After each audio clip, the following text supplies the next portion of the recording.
déclarer tout ce que vous avez sur vous et passer un coup de fil, informer quelqu'un que vous êtes chez nous. On vous garde. Non mais attendez, c'est une blague? C'est une blague ou quoi? Vous trouvez que j'ai l'air de m'amuser? Tu ne fais plus le malin, fiston. Un moustique ne s'attaque pas à un éléphant. Même si dans l'histoire de l'humanité, des minus ont tabassé les colosses. Tu peux me dire pourquoi est-ce que tu fais ça? Tu gagnes quoi en mumulant? J'aimerais te faire savoir que je suis d'une race supérieure. Et alors? Et donc, je suis venu personnellement t'informer que j'ai réuni les comités directeurs. Et nous avons décidé de ta radiation de nos effectifs. Qu'est-ce que tu me veux, Anastasie? Je veux que tu libères mon fils immédiatement. Ne te mêle pas de ça, ma chérie. C'est entre lui et moi. Comment tu peux me dire ça, André? Le pauvre, il ne faisait que se défendre. Venir dans mon bar, faire ce bazar qu'il a fait, et toi tu appelles ça se défendre. Je ne quitterai pas ce bureau sans mon fils. Alors dans ce cas, Anastasie, tu m'obliges à demander à la sécurité de te faire sortir. C'est dans la tenue d'Adam et Ève que tu vas me faire sortir de ton bureau. Anastasie, tu deviens folle ou quoi? Plus que folle. Ok, j'ai compris. Mais arrête ce cirque. J'ai envoyé mon conseiller juridique venir faire libérer mon ancien collaborateur que j'ai fait arrêter ce matin. Je vous prie de faire en sorte que ça ne soit pas possible. Je voudrais qu'il passe au moins une nuit au cachot. Je viens pour le cas de monsieur Julien Moukouna. Je crains que vous ne soyez venu pour rien. Le commissaire est absent jusqu'à la fin de la journée. Ça veut dire quoi? Ça veut dire que je peux rien faire pour vous et pour votre ami. Écoutez, d'abord, c'est pas mon ami, c'est mon chef. Je pense que votre chef va passer une nuit ici. Madame, écoutez-moi très bien. Si je suis ici, c'est pour éviter que cela arrive effectivement. Je ne vois pas comment. Bien, bon, on va faire court. Vous avez le contact de votre commissaire? Passez-le, moi je vais l'appeler. Revenez demain, le commissaire sera là. Tu vas où? Récupérer les clés de mon véhicule. Le patron m'a instruit de te dire que la maison et la voiture ne sont plus à ta disposition. On a déjà récupéré la voiture. Pour la maison, tu as jusqu'à demain matin. Écoute, ne t'inquiète pas, tout va bien se passer. Ne sois pas triste. Ok, tout ira bien. Tu n'as plus de maison, plus de travail. Cela veut dire qu'on ne va plus se marier. Et Frida? Yaya, celle-là, toujours en vadrouille.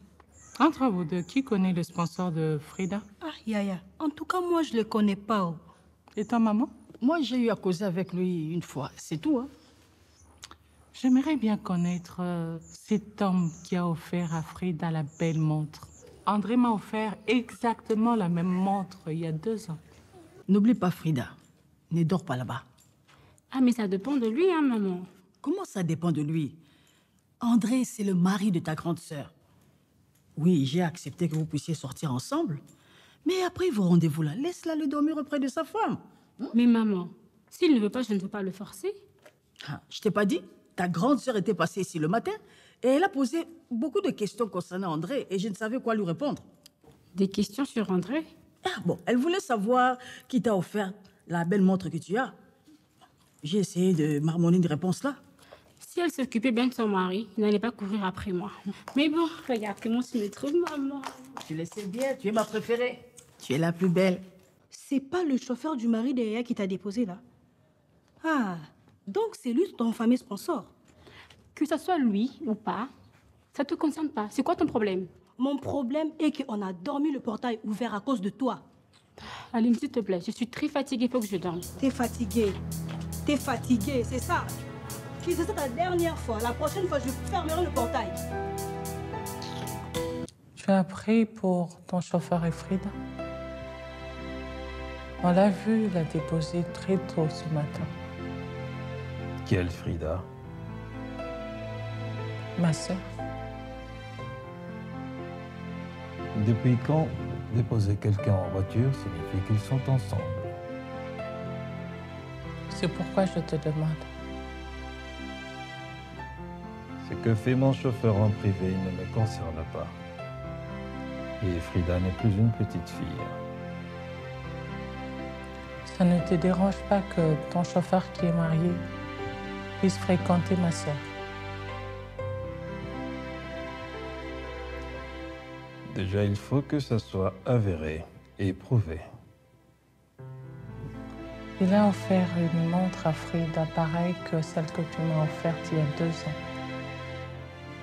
Ma chérie, je t'ai offert plusieurs montres, à ce que je sache. Celle-là. Si tu es là, c'est parce que je tiens à te dire une chose. On doit arrêter de se voir pendant un moment. J'ose croire que ta grande sœur se doute de quelque chose. Mais de quoi as-tu peur? Mais je suis un homme public. On ne sait jamais comment elle peut réagir. Il y a un truc que je ne t'ai pas dit sur André. André a droit à tous les privilèges. Je dis bien tous les privilèges. Il n'a pas de manières, ce type. Je ne l'aime pas du tout. Mais qui te demande de l'aimer? Tu n'as qu'à être polie, gentille et courtoise. Hein? Et je suis en train de me dire que je dois coucher avec lui. Je dis juste que hier soir, tu n'as pas été sage. Mais Miss, il voulait que j'aille passer la nuit avec lui.